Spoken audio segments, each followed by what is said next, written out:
Assalamualaikum warahmatullahi wabarakatuh. Halo teman-teman, perkenalkan nama saya Riko Putra dengan NIM 2524063. Nah, pada video kali ini saya akan menjelaskan materi jaringan komputer. Yang mana materi yang akan saya jelaskan yang pertama itu multiplexing, FTP, DNS, web server, dan keamanan jaringan. Baik teman-teman, kita masuk kepada materi yang pertama. Materi yang pertama itu adalah multiplexing. Nah, multiplexing adalah teknik menggabungkan beberapa sinyal atau aliran data menjadi satu sinyal tunggal untuk ditransmisikan melalui satu media bersama seperti kabel atau serat optik, sehingga mengoptimalkan penggunaan bandwidth dan sumber daya. Nah, apa saja jenis-jenis utama dari multiplexing ini? Yang pertama itu frequency division multiplexing atau FMDM. Setiap sinyal diberikan frekuensi berbeda dalam satu saluran. Dan yang kedua, time division multiplexing atau TDM. Setiap sinyal mendapatkan giliran untuk menggunakan saluran dalam slot waktu yang berbeda secara bergantian. Dan yang ketiga itu wavelength division multiplexing atau WDM, yaitu dia menggunakan panjang gelombang cahaya yang berbeda untuk membawa data berbeda melalui serat optik, mirip dengan FDM, tapi kalau yang ini digunakan untuk cahaya. Nah, apa manfaat dari multiplexing ini? Yang pertama itu menghemat biaya infrastruktur, jadi lebih sedikit kabel. Kedua, memaksimalkan penggunaan bandwidth yang ada dan meningkatkan skalabilitas jaringan. Nah, selanjutnya itu komponen utama. Nah, yang pertama itu multiplexer atau MUX, perangkat yang menggabungkan beberapa sinyal input menjadi satu sinyal komposit tunggal untuk dikirim melalui satu jalur transmisi. Yang kedua, demultiplexer atau DeMUX, perangkat yang memisahkan sinyal komposit kembali menjadi sinyal-sinyal aslinya di sisi penerima. Dan yang ketiga itu media transmisi, saluran fisik atau kabel serat optik, kabel tembaga atau nirkabel, dan gelombang radio. Nah, selanjutnya itu ada komponen pendukungnya. Nah, komponen pendukung ini atau khusus fiber optik atau WDM. Yang pertama itu ada transceiver atau pemancar dan penerima. Jadi dia mengubah sinyal listrik menjadi optik atau TX dan sebaliknya RX. Nah, selanjutnya itu ada laser transmitter. Jadi dia ini adalah sumber cahaya untuk setiap panjang gelombang yang berbeda dalam WDM. Nah, selanjutnya itu ada optical amplifier atau penguat optik. Jadi dia memperkuat sinyal optik yang melemah sepanjang jarak. Misalnya EDFA atau erbium doped fiber amplifier. Nah, selanjutnya itu ada filter optik. Jadi dia ini memisahkan atau menggabungkan panjang gelombang tertentu seperti FBG atau fiber break grating atau TFF. Ada panjangnya thin film filter.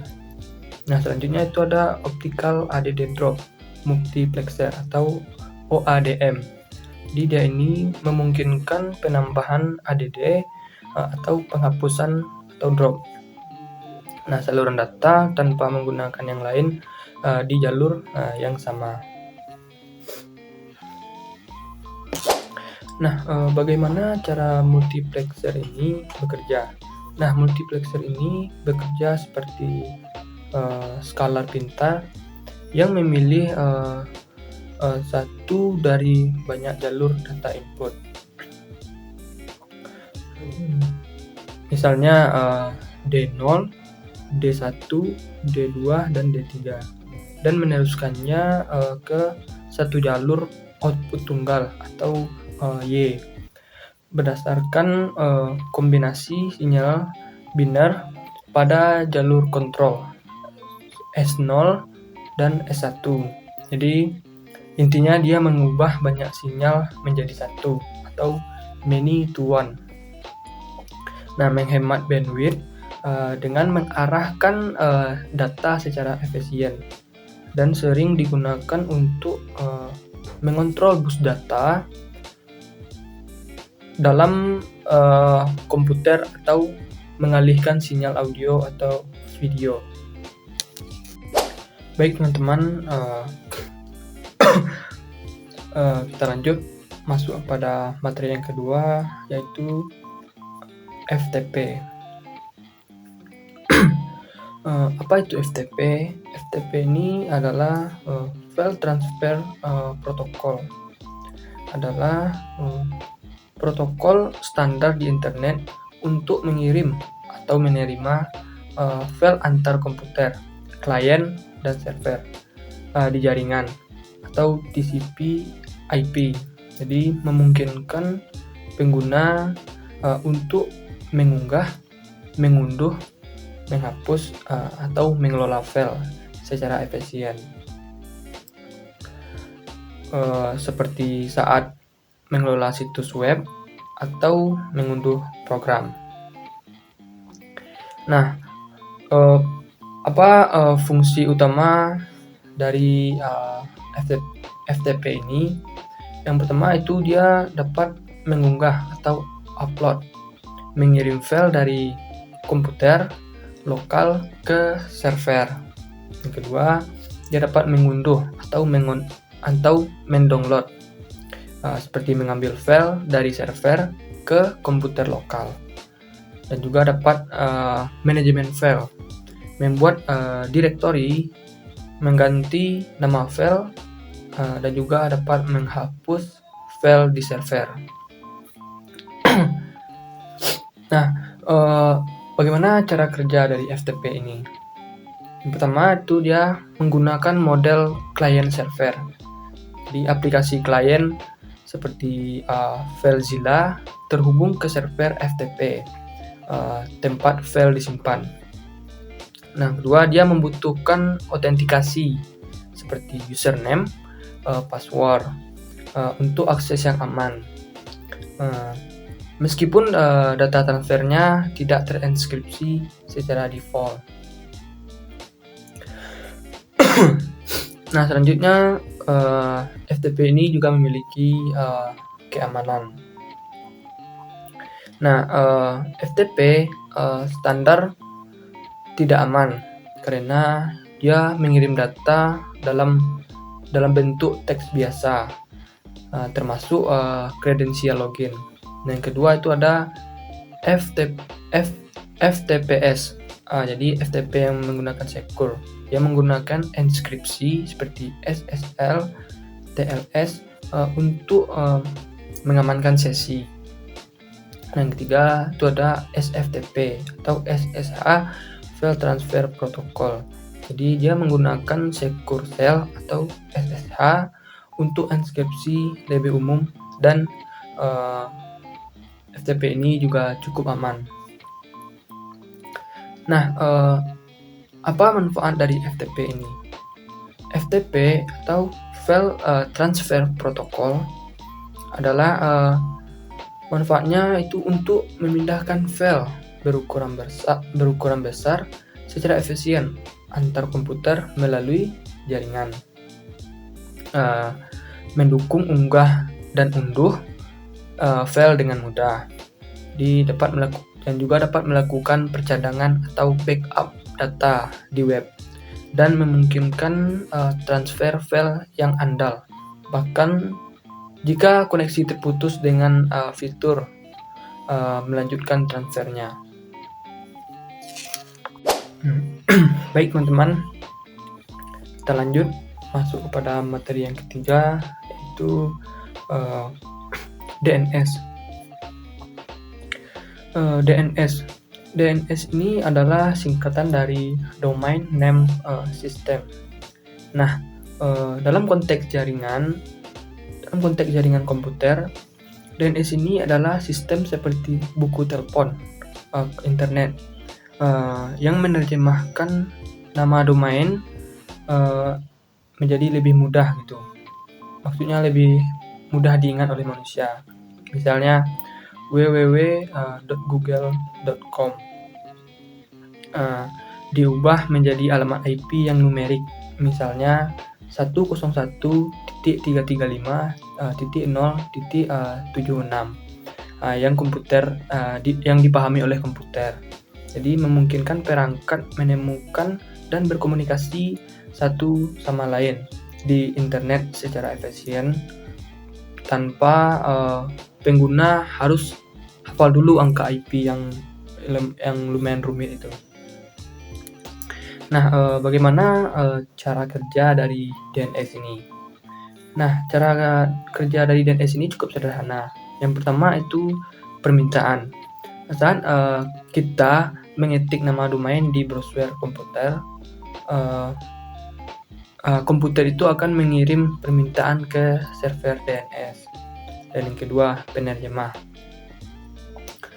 Server DNS akan mencari IP yang sesuai dengan nama domain tersebut dari database server.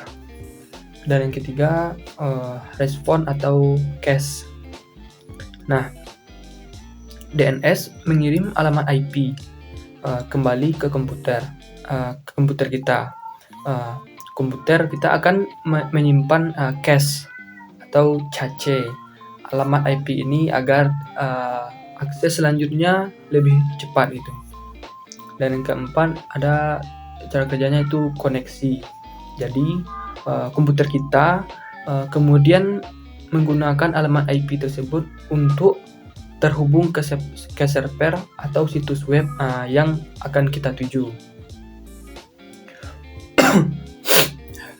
Nah, selanjutnya apa fungsi utama dari DNS ini? Yang pertama itu ada resolusi nama. Jadi dia dapat mengubah nama yang seperti www.google.com tadi menjadi IP seperti angka tadi. Yang kedua, memudahkan akses. Jadi pengguna tidak perlu mengingat deret-deretan angka yang lumayan banyak tersebut. Dan juga mempercepat pengiriman email. Jadi dia membantu mencocokkan alamat email dengan IP server dari email tersebut. Dan selanjutnya itu load balancing. Jadi dia mendistribusikan lalu lintas ke beberapa server untuk mencegah kelebihan beban. Nah, apa saja komponen utama dari DNS ini? Yang pertama itu ada DNS resolver atau stub resolver. Jadi perangkat lunak di komputer kita, misalnya di browser yang menerima permintaan nama domain, lalu dia meneruskan ke meneruskan ke server DNS rekursif.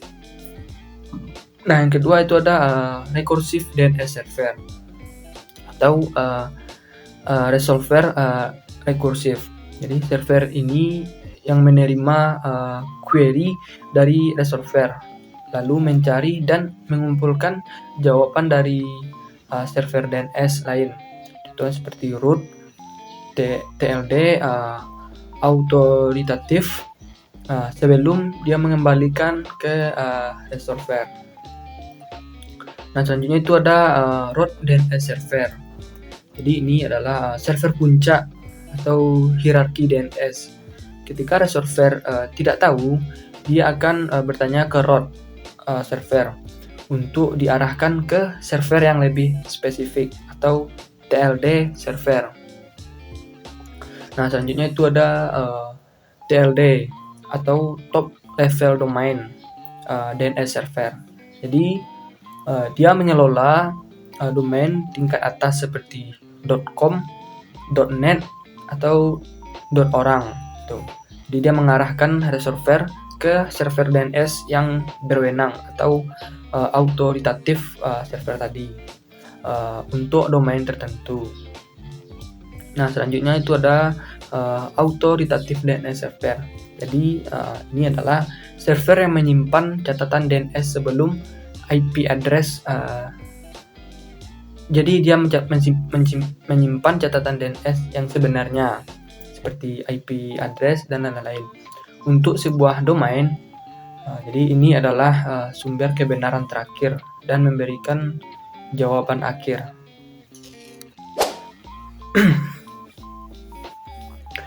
Baik teman-teman, kita masuk kepada materi yang keempat, yaitu adalah web server. Nah, web server adalah sistem perangkat keras atau komputer dan perangkat lunak aplikasi yang berfungsi untuk menyimpan, memproses, dan mengirim konten situs web. Contohnya itu seperti halaman HTML, gambar, video ke browser pengguna saat pengguna atau kita meminta melalui internet. Nah, menjadi jembatan antara pengguna dan situs web. Nah, fungsinya adalah merespon permintaan HTTP dari browser, lalu mengembalikan data yang dibutuhkan agar halaman web bisa ditampilkan.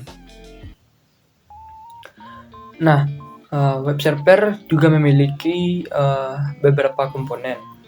Nah, ada ini beberapa komponen utamanya. Yang pertama itu perangkat keras atau hardware, seperti komputer fisik yang menyimpan semua file situs web seperti HTML, CSS, JavaScript, dan gambar yang terhubung ke internet. Selanjutnya itu perangkat lunak atau software, adalah aplikasi seperti Apache, Nginx, atau Microsoft ISS yang mengontrol bagaimana permintaan diakses dan diproses, serta memiliki server HTTP untuk merespon permintaan. Nah, web browser ini juga memiliki cara kerjanya. Jadi cara kerja web server ini yang pertama itu adanya permintaan. Jadi pengguna atau kita mengetik URL di browser atau mengetik tautan. Dan kedua, DNS lookup, itu alamat domain diubah menjadi alamat IP. Dan selanjutnya penerimaan dan permintaan. Web server menerima permintaan dari browser. Dan selanjutnya ada pengolahan. Server memproses permintaan, mengambil file statis atau menjalankan script yang dinamis. Selanjutnya ada respon. Nah, server mengirimkan kembali file yang diminta atau konten statis yang dinamis dikembalikan ke browser. Nah, web server ini juga memiliki beberapa jenis. Nah, jenis dari web server yang paling populer, yang pertama itu ada Apache HTTP server. Jadi dia ini gratis, sumbernya terbuka atau open source, aman, dan populer di berbagai sistem operasi. Selanjutnya itu ada Nginx. Nah, jadi Nginx ini juga open source, terkenal dengan performa tinggi dan stabil untuk lalu lintas yang padat. Dan juga ada Microsoft IIS, Internet Information Service.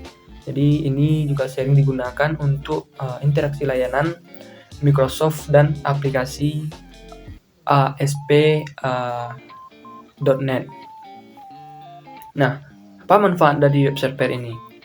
Nah, manfaat utama dari web server ini adalah sebagai tempat penyimpanan, ya tentunya sebagai tempat penyimpanan, dan pengirim konten website, memproses permintaan dari pengguna atau kita melalui protokol HTTP, serta juga memastikan keamanan dan ketersediaan data.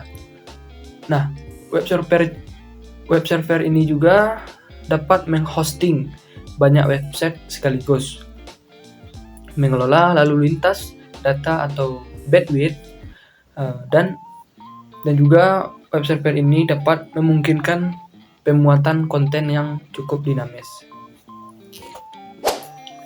Baik teman-teman, kita masuk kepada materi yang terakhir, yaitu adalah materi dari keamanan jaringan. Nah, keamanan jaringan adalah praktik yang melindungi jaringan komputer dan data kita dari akses yang tidak sah atau penyalahgunaan, dan juga ada yang memodifikasi atau juga ada yang menghancurkan dengan menerapkan teknologi dan kebijakan seperti kita dapat menggunakan defense gitu, seperti firewall, antivirus, dan enkripsi. Jadi itu berguna untuk memastikan kerahasiaan dan integritas serta ketersediaan informasi, dan juga dapat menjaga operasional bisnis tetap berjalan lancar dari berbagai ancaman cyber seperti peretasan, dan juga ada yang namanya malware dan ransomware. Nah, apa tujuan dari jaringan komputer ini? Dari keamanan jaringan komputer. Nah, tujuan utamanya tentu yaitu mencegah akses yang tidak sah.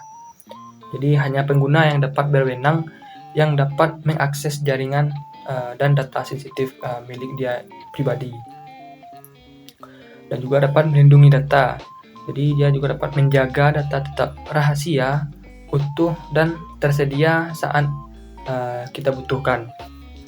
Dan juga dia dapat menjaga kelancaran operasional, seperti mencegah gangguan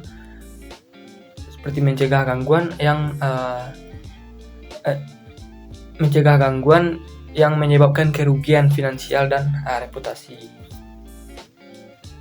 Nah, keamanan jaringan ini juga memiliki komponen atau teknologi. Nah, apa komponen dan teknologi dari keamanan jaringan ini? Yang pertama itu ada namanya firewall. Jadi firewall ini dia bertindak sebagai penjaga gerbang yang memantau dan mengontrol lalu lintas data yang masuk dan keluar. Nah, selanjutnya itu ada antivirus atau anti malware. Jadi dia melindungi data dari virus dan program yang berbahaya yang dapat mengganggu data kita. Nah, selanjutnya itu ada VPN. Adalah singkatan dari Virtual Private Network. Jadi VPN ini dia menyediakan komunikasi aman melalui jaringan publik seperti jaringan internet. Nah, selanjutnya itu ada autentikasi atau MFA. Jadi dia memverifikasi identitas pengguna sebelum memberikan akses ke yang mengakses dia itu. Selanjutnya itu ada intrusion detection atau profession system, singkat dengan IDS dan IPS. Jadi dia mendeteksi dan mencegah aktivitas mencurigakan di dalam jaringan kita. Dan yang terakhir itu ada wireless security. Dia juga mengamankan jaringan kita secara nirkabel gitu. Nah, apa ancaman umum yang biasanya terjadi dalam keamanan jaringan ini? Yang pertama itu tentunya hacking atau peretasan. Yaitu dia adalah seorang yang memiliki akses ilegal ke jaringan kita. Dan kedua itu malware, seperti virus, ransomware, atau spyware adalah mata-mata. Dan juga ada phishing.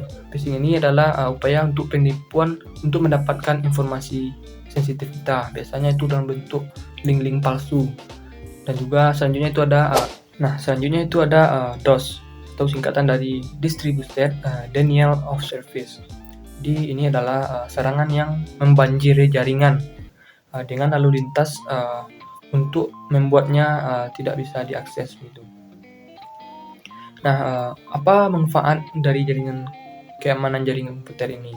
Nah, manfaat utamanya itu tentu ya adanya perlindungan data dan sistem. Jadi dia dapat melindungi data berharga seperti informasi pelanggan, data keuangan kita, dan kekayaan intelektual dari akses yang tidak sah seperti pencurian atau kerusakan. Dan juga dapat pengurangan risiko finansial. Jadi juga dapat mencegah kerugian finansial yang dapat ditimbulkan akibat serangan cyber. Jadi biaya perbaikan sistem, denda regulasi, atau kehilangan pelanggan. Dan manfaat yang selanjutnya itu peningkatan produktivitas.